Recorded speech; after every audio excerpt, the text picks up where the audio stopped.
Hey gang, it's Mark Barsotti, ex-rock critic, current writer of occasional rock books, back with part 2 of my Billy Corgan interview. But first I want to read something I wrote about the Pumpkins way back in the day. That entire interview and other Pumpkin stuff is in the book currently on screen. Rock is Dead, They Say, Volume 1, 2nd edition, at your local Amazon. God gives you a little mission and you have to go with it.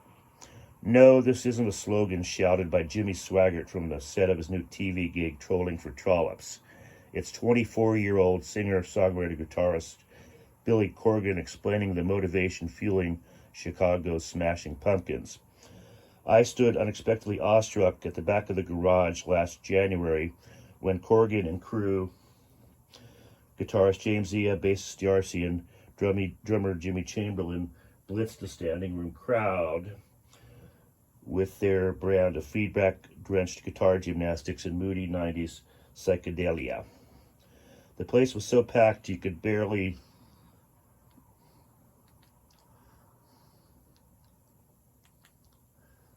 The place was so packed, technical difficulties, you could tell this is a highly professional production, right? The place was so packed you could barely see the band unless you were either Dikembe Mutombo or Jane Addiction's Dave Navarro in town for Lollapalooza, who sat on the side of the stage. But the obstructive viewing hardly mattered, as the Pumpkins took no prisoners.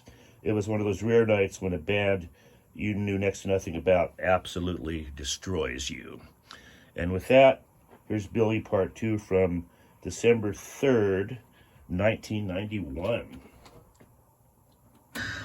The Pumpkins are pretty much your band. Growing up, you may have thought, yeah, I'm going to be a rock and roller someday. How did that fantasy idea of growing up as a teenager compare to the reality of living it today, or is one kind of merely a continuation of the other? Well, see, my father's a musician, and I grew up very much in this kind of rock and roll atmosphere.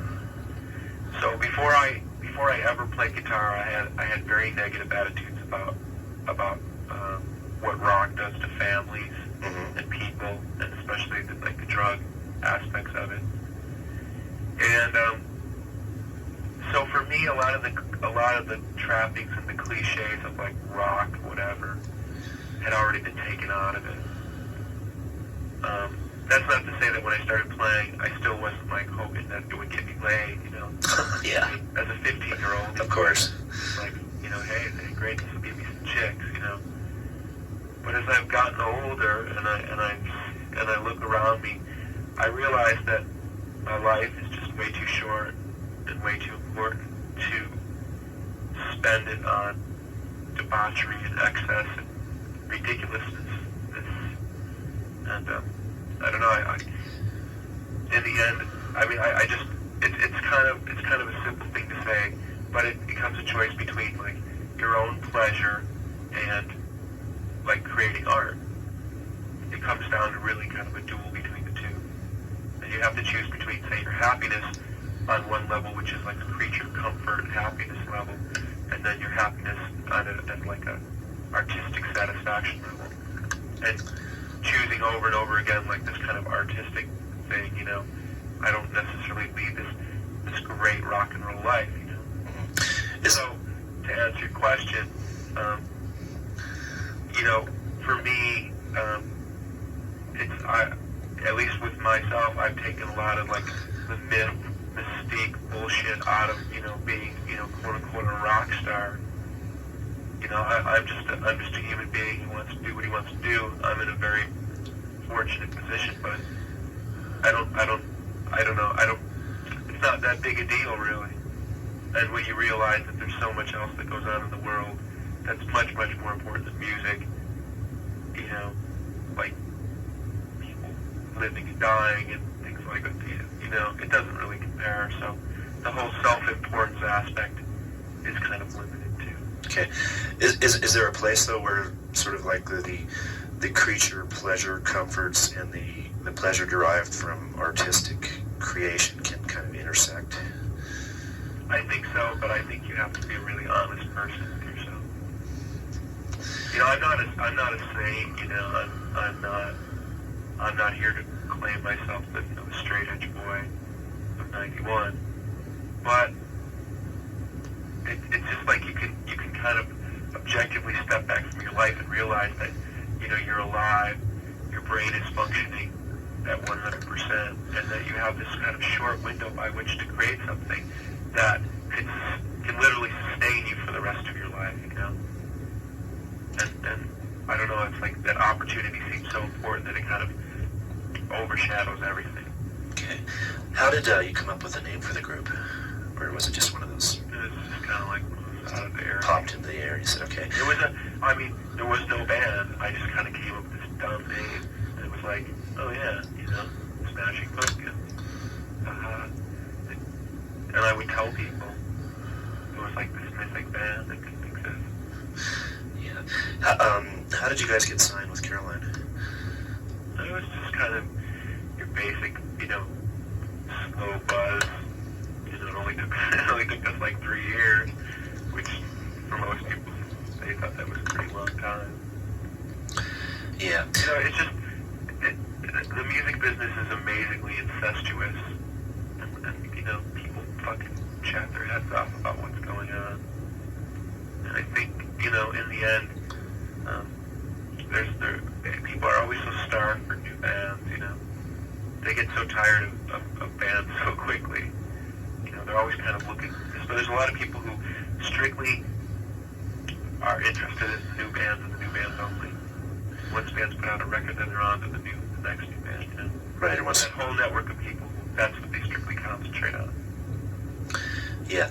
As an up and coming band on, you know, on kind of an indie label, I'm sure you guys haven't seen a great deal of material, you know, return right now. How is, you know, being out on the road with, you know, probably the biggest tour with a quote unquote a bigger band, the Chili Peppers and all that? How are you perceiving the business end of rock? Is it like a pain, a challenge? What is your perception of it at this point? Well, I've always looked at as the business end of things as something not to be ignored, you know, because you're only going to be a chump if you don't pay attention. You get screwed. I mean, in the end, it's your money, and anybody that thinks that they can just flip around and be a rock star and not pay attention to their money is kind of stupid. Will end up getting screwed. And, you know, I'd like to think that the hair falls out. You know, it's like I'll have some money so that I can do, you know, whatever else it is I want to do for the rest of my life. I definitely don't want to go back and dig a ditch, you know. Yeah. I mean, hopefully, you know, opportunities will provide other opportunities, but if they don't, at least I'd like to make sure that I've got some money. I mean, you know, money can't buy you happiness, but it definitely can buy you, like, some time, you know, to do what you want to do.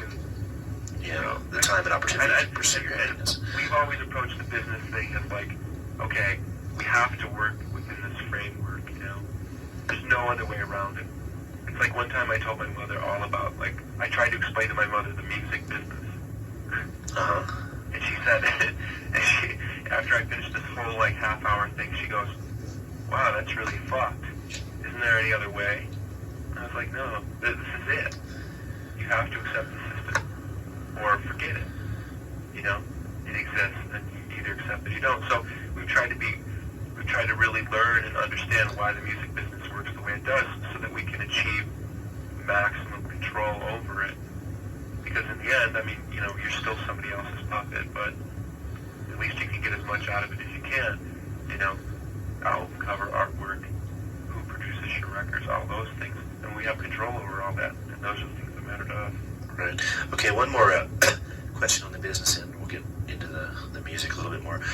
I understand you guys have already signed with Virgin for your next album. Is that correct?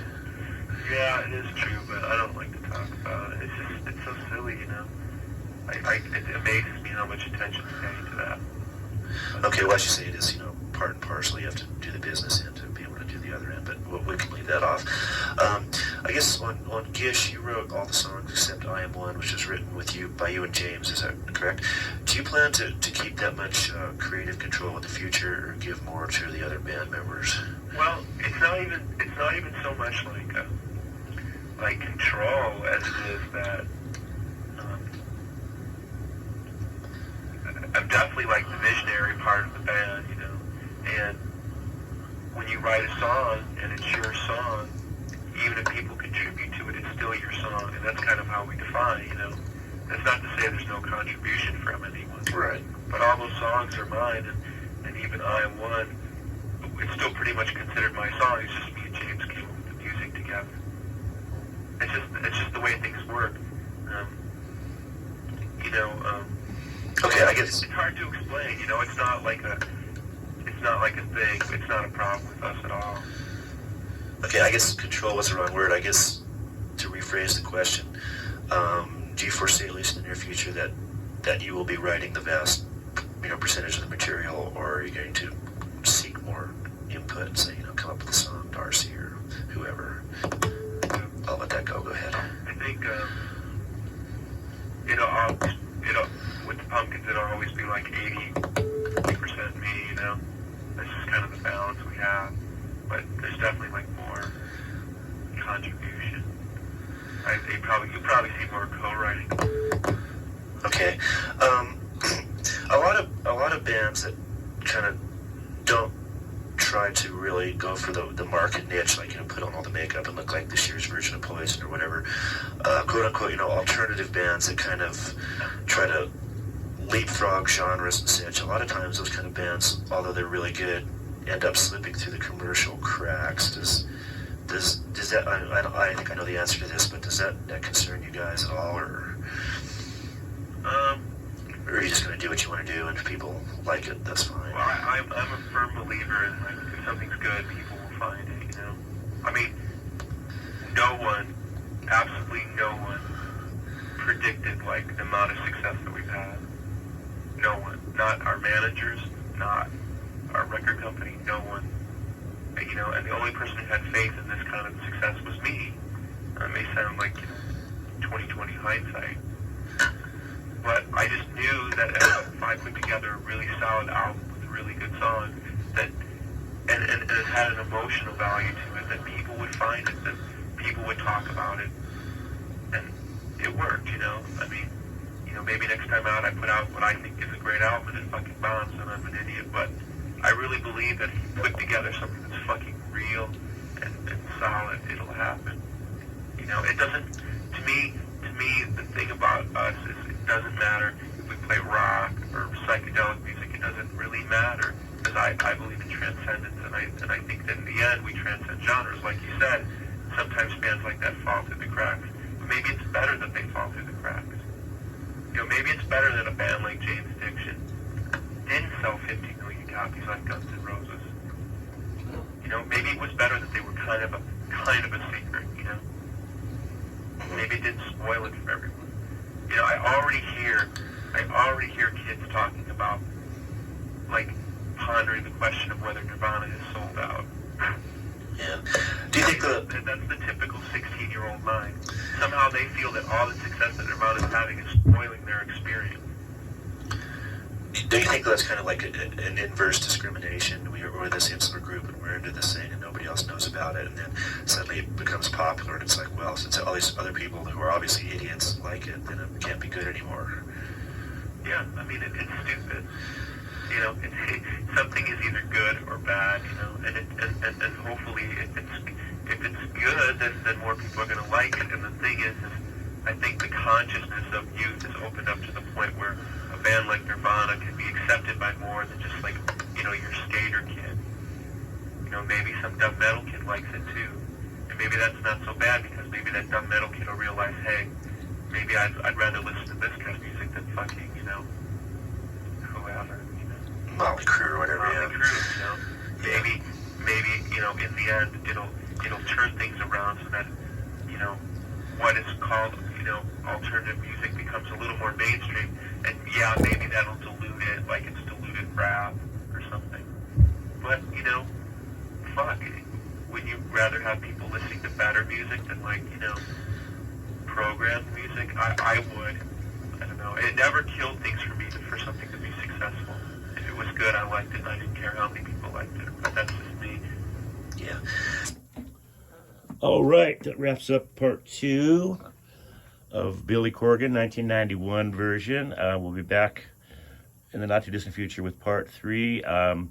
Like and subscribe so you don't miss that when that comes out. Blah, blah, blah. Hope you enjoyed it, and keep rocking, everybody.